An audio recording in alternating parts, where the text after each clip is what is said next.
It started as a passion project. So what we did was we said self-organize. And so that was kind of the test. Is part of the game jam was that somebody who had the original idea would have to stand up in front of the company and pitch for 30 seconds.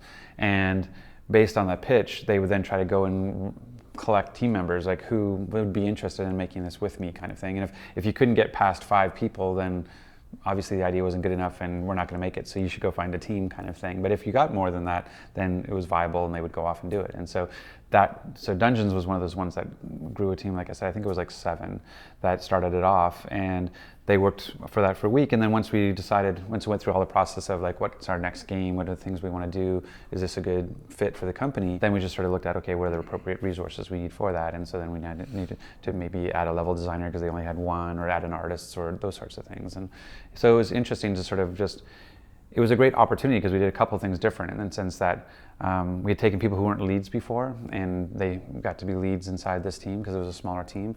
Where Gears, and you've taken tours of our office, we have 2 big buildings, and we really wanted to try the war room approach, which was something we hadn't done for a really long time. And so the entire Dungeons team right now is in one room, and so having that sort of communication back and forth, and to try that kind of development environment again and see pros and cons and allow for new people to learn up to what it means to be a lead, it's been a great opportunity.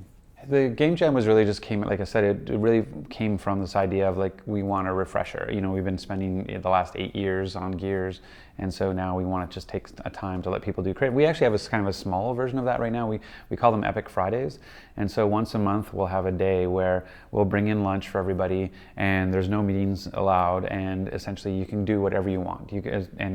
As long as it's contributing to your growth as a person, or the team's growth, or the project's growth, or the company's growth, as long as it's improving something it's useful, then you can do whatever you want. And some people will go off and read white papers, and some people will document your code, and somebody will go learn a new art technique, or sometimes we'll get new features, and some of that stuff happens. You know, we had some really cool stuff with the mech from Gears 3, where in Epic Friday they had interesting third-person controls and all these different kind of ways to play it, and so you get sort of lots of new creativity. And so it's been a great way to kind of spark that, like, you know, that hey, this one day every month I'm going to detach from whatever task list I have and just do something creative and have fun with it. And we just did where we did the Epic Friday, and then on Tuesday we do a company meeting and we show a lot of the cool stuff that gets done, and so people get jazzed and excited about that. So we kind of put that into our regular kind of what is our company culture.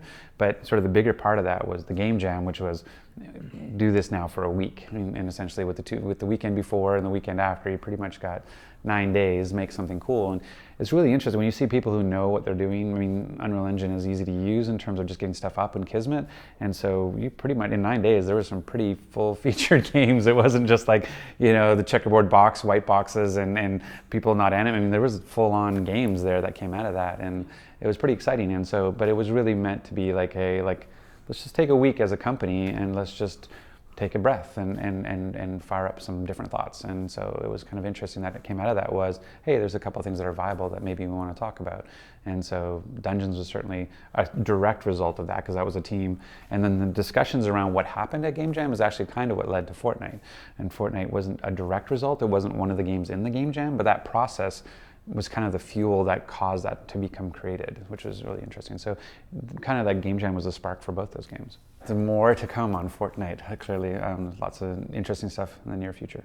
We joked about creating a new brand called Epic Mini Games from the old Epic Mega Games. It's like, okay, let's just put out a bunch of the small stuff. The thing for us is that our quality bar is really high, and I think now is with the sort of the industry started transitioning as well from there's that console still exists, but obviously PC and mobile are becoming much bigger as well. And so we're trying to change AAA to mean more than just budget. That AAA gaming is about a quality bar, and that's kind of what we sort of see. Like Infinity Blade to us is AAA gaming in the mobile space, as like Gears is AAA gaming in the console space, and we're hoping, you know, that we can continue to do that across different platforms. That what we build is considered AAA. So the idea of putting out these really small kind of 3-4 week projects in terms of what we do in Game Jam, that doesn't necessarily fit with that model. So I think a lot of the times too is like getting something that looks really cool in a week is awesome, but taking it to ship is a little bit longer, and we have lots of stuff to be working on.